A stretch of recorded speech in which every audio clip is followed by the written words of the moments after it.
Bonjour, dans cette vidéo, je te propose de voir tout le cours sur le chapitre des factorisations. L'objet de cette séquence est de t'expliquer et de te rappeler les éléments les plus importants du chapitre.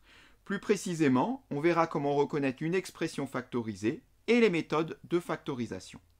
Pour préparer un contrôle ou un examen, il te faudra également t'entraîner sur des exercices. Je te conseille donc de cliquer sur le lien qui te mènera vers d'autres vidéos proposant de nombreux exercices sur le thème des factorisations. On peut commencer. Alors, comme souvent en mathématiques, pour pouvoir réussir un exercice, il faudrait savoir où on va. Et ici, on veut aller où? Qu'est-ce qu'on veut faire? On veut donc factoriser. On est là dans le chapitre factorisation, donc on part d'une expression et on voudrait la mettre sous sa forme factorisée. Mais qu'est-ce que c'est qu'une expression factorisée? Comment reconnaître une expression factorisée? Eh bien, comme son nom l'indique, une expression factorisée est en facteur. Et en mathématiques, un facteur, c'est quoi? Ce sont les membres d'un produit, d'une multiplication. Donc, il faudrait s'assurer que notre expression elle représente bien, elle est bien exprimée sous la forme d'un produit. Elle est bien en facteur. Alors, pour bien comprendre, voici quelques exemples et on va essayer de repérer parmi toutes ces expressions-là, celles qui sont factorisées. Autrement dit, celles qui pourraient être la réponse d'un exercice qui est à faire dans ce chapitre. Alors, on y va. On commence par la première. Est-ce que cette expression est factorisée? Eh bien là, oui, clairement, elle est en facteur. On a là, ici, un produit qui n'est pas noté, justement, puisque c'est le symbole de multiplication. Et on a là deux facteurs, 2x plus 1, qui est le premier facteur, 1 plus x, qui est le deuxième facteur. Ces deux facteurs se multiplient. On a là une expression factorisée. L'expression b. Eh bien, l'expression b, cette fois-ci, non, ce n'est pas une expression factorisée. Il s'agit ici d'une différence. On voit bien ici, on a un symbole moins. L'opération maître de cette expression est donc la soustraction.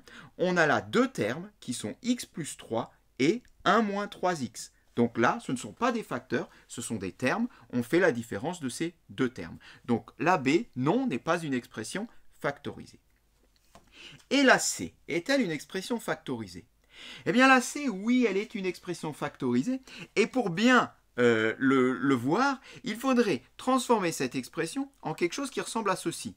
Et pour cela, il suffit juste de casser ici le carré en ces deux facteurs, puisque quand on a une expression élevée au carré, ça veut dire que cette expression est multipliée par elle-même. Autrement dit, x plus 15 au carré est égal à x plus 15, facteur de x plus 15.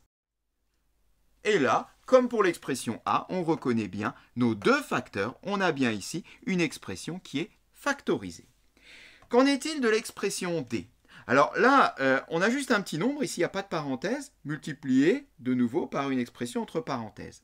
Eh bien, comme pour l'expression a et pour l'expression c, on a bien ici deux facteurs. Le premier facteur, c'est 2 tout seul, pourquoi pas.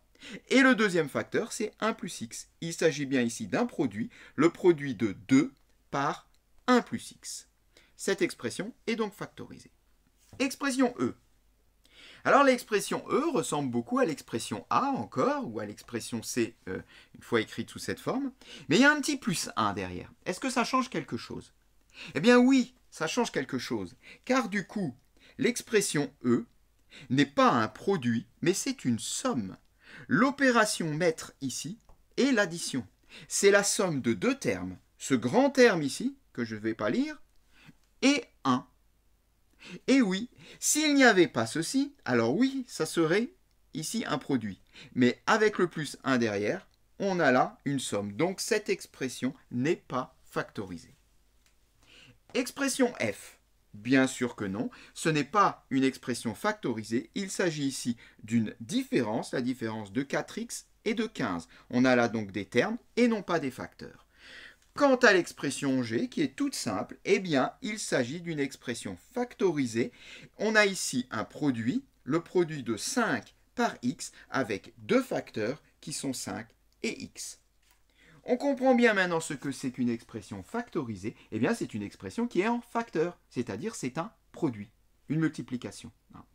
Et donc, l'objet de cette séquence qui est de factoriser, la factorisation, c'est donc mettre une expression en facteur. Et le plus souvent, on part donc d'une expression qui n'a pas de parenthèse pour arriver à une expression qui a des parenthèses. Mais pas toujours. On le voit ici dans le dernier cas. Là, on n'a pas de parenthèse. Pourtant, cette expression, elle est bien factorisée. On va le voir sur les exemples. Mais dans la plupart des cas, on arrive quand même à une expression qui contient des parenthèses. Pourquoi? Parce qu'on utilise nos fameuses formules de distributivité qui, on peut le rappeler ici, partent d'une expression sans parenthèse pour arriver à une expression avec parenthèse. Dans le chapitre sur les développements, on utilisait donc cette formule dans l'autre sens, où on partait d'une expression qui avait des parenthèses et on arrivait à une expression sans parenthèse.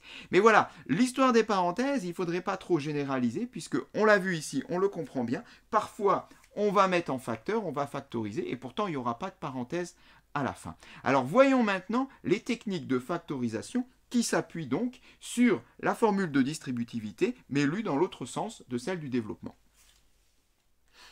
Alors regardons d'un peu plus près cette formule de distributivité qu'on voit ici dans le cas de la factorisation. Alors, on se rappelle bien, dans le chapitre développement, qu'on lisait cette formule dans l'autre sens. D'ailleurs, petite parenthèse, si tu as quelques difficultés sur les développements, il vaut mieux retravailler les développements avant d'attaquer la factorisation. Ça aide grandement de savoir bien développer quand on veut factoriser. C'est quand même un cran au-dessus, la factorisation, c'est un peu plus difficile. Alors, revenons donc à notre formule. Elle nous dit quoi? Elle nous dit que KA plus KB égale à K, facteur de A plus B. Comment elle fonctionne, cette formule? En gros, on va récupérer ce qu'on aurait distribué et le mettre en facteur. Concrètement, en utilisant quelques couleurs, ça donne ceci. J'ai mon expression KA plus KB. On est bien d'accord que ça, ce n'est pas une expression factorisée, c'est bien une expression qui a été développée. Ici, il s'agit d'une somme. On se souvient de ce qu'on a dit en début de séquence. Qu'est-ce que je vois là? Je vois que j'ai donc un facteur K, ici, qui est commun dans la première expression et dans la deuxième expression. C'est ce qu'on appelle le facteur commun. Et il est très important de repérer ce facteur commun parce que c'est lui qui va nous permettre de factoriser. Puisqu'en effet, je vais attraper ce facteur commun et je vais le sortir de l'expression pour le mettre en facteur. C'est ce qu'on va faire tout de suite. On l'attrape, on le sort, on le met en facteur. J'ai donc pris, on le voit bien ici, j'ai pris mon facteur commun, je l'ai sorti et je le mets en facteur. C'est pour ça que dans l'expression développée, on le trouve deux fois, le symbole K. Dans l'expression factorisée, on ne le trouve qu'une fois, mais attention, il est maintenant en facteur. Et qu'est-ce qu'on met dans la parenthèse? Eh bien, on met tout simplement tout ce qui reste une fois qu'on a sorti ce facteur K. Mais qu'est-ce qui me reste? Il me reste en fait ce qui est écrit en bleu. Ici, le K est parti, il me reste A, plus, et là, le K est parti, il me reste B. Eh bien, voilà la première factorisation. KA plus KB est égal à K, facteur de A plus B. Voyons maintenant ce que donne cette formule sur trois exemples. Alors, un premier exemple très facile, A égale 7x moins 4x. On va donc ici reconnaître ce qu'on appelle le facteur commun. Et le facteur commun, eh bien, c'est pas 7, puisque 7 je ne le trouve qu'une fois, c'est pas 4, pareil, mais le facteur commun est x. Je trouve x dans ce premier terme et x dans ce deuxième terme. On va noter donc que x est le facteur commun. Et on va donc le factoriser. Alors ici, le x se trouve en deuxième position. Dans la formule, le k se trouve en première position. Mais ça n'a pas d'importance. De toute façon, on sait que pour une multiplication, l'ordre des facteurs n'a pas d'importance. 2 fois 3, c'est pareil que 3 fois 2. Donc, ici, on va tout simplement prendre le x, l'extraire de l'expression et le mettre en facteur. Donc, je prends ce x, je le sors de l'expression et je le mets donc en facteur devant un couple de parenthèses. Qu'est-ce que je mets dans la parenthèse? Bien, tout simplement ce qui reste en bleu, c'est-à-dire 7 moins 4. Et voilà, on a donc factorisé notre expression. Bien sûr, on ne va pas s'arrêter là, parce que 7 moins 4, ça s'effectue, ça fait 3. Autrement dit, on trouve ici x fois 3, ou plus simplement 3x. On a donc là factoriser notre expression à 3x. Je précise que cet exercice-là peut se voir d'une autre manière à la façon des réductions où on reconnaît que 7x moins 4x est égal à 3x. On soustrait les x comme on pourrait soustraire des objets. Mais voilà, là ici on le voit sous la forme d'une factorisation. La méthode est différente, mais bien évidemment le résultat est le même. Deuxième exemple. 6x plus 12y. Alors, on va faire comme tout à l'heure, on va déjà essayer de repérer le facteur commun. Et le facteur commun, ici, eh bien, je n'en vois pas. 6, il n'y en a pas. X, il n'y en a pas. Du 12, il n'y en a pas de l'autre côté. Du y, il n'y en a pas de l'autre côté. On ne reconnaît pas de facteur commun. Tout simplement parce que le facteur commun, il s'est caché. Il s'est caché ici dans le 12. Ça arrive de temps en temps. Il faut arriver à le démasquer. Mais on reconnaît quand même que 12, eh bien, se trouve dans la table de 6. 12, c'est du 6 fois 2. Du coup, on va pouvoir faire apparaître un facteur commun. Modifions déjà ce 12 en 6 fois 2. Voilà, et à partir de là, eh bien, on reconnaît notre facteur commun, qui est 6. Voilà, on a donc notre facteur commun ici, la multiplication par 6, et on va donc pouvoir maintenant, eh bien, factoriser. Pour cela, qu'est-ce qu'on va faire? On va prendre notre facteur 6, on va l'extraire de l'expression, et on va le mettre devant un couple de parenthèses. Et dans la parenthèse, qu'est-ce qu'on y met? Bien, comme tout à l'heure, on recopie tout ce qui reste, x plus 2y. Eh bien, 6 facteurs de x plus 2y, on peut enlever ici le symbole fois si on veut, et l'expression factorisée de 6x plus 12y qu'on avait au départ. Alors, un dernier exemple, et qui paraît comme ça un peu plus costaud, mais en fin de compte, c'est pas bien plus difficile. Le principe reste le même. On reconnaît donc là une addition avec ces deux termes. Le truc, donc, c'est de reconnaître ce qu'on appelle le facteur commun. Il est où ce facteur commun? Bien, on le voit bien, il crève les yeux. J'ai ici 1 plus x, et là 1 plus x. Le facteur commun est donc 1 plus x.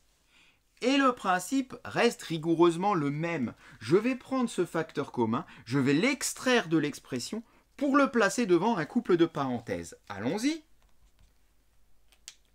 On prend donc notre 1 plus x qu'on met devant un couple de parenthèses. Et à l'intérieur de ce couple de parenthèses, on y met tout ce qui reste de notre expression une fois qu'on a extrait 1 plus x. Alors, dans le premier terme, bien, il me reste juste 2 moins x. Et dans le deuxième terme, il me reste plus 2. On a donc factorisé notre expression. Mais là encore, on ne va pas s'arrêter là parce qu'on peut réduire un tout petit peu. Déjà ici, ce couple de parenthèses ne sert à rien, on peut l'enlever. Et on va pouvoir réduire le deuxième facteur, celui-ci. On a là 2 et on a 2. 2 et 2 font 4. Ça donne 4 moins x. Eh bien, l'expression C, une fois factorisée, est égale à 1 plus x, facteur de 4 moins x. Alors, pour finir, il existe un autre type de factorisation, les factorisations où on ne reconnaît pas de facteur commun.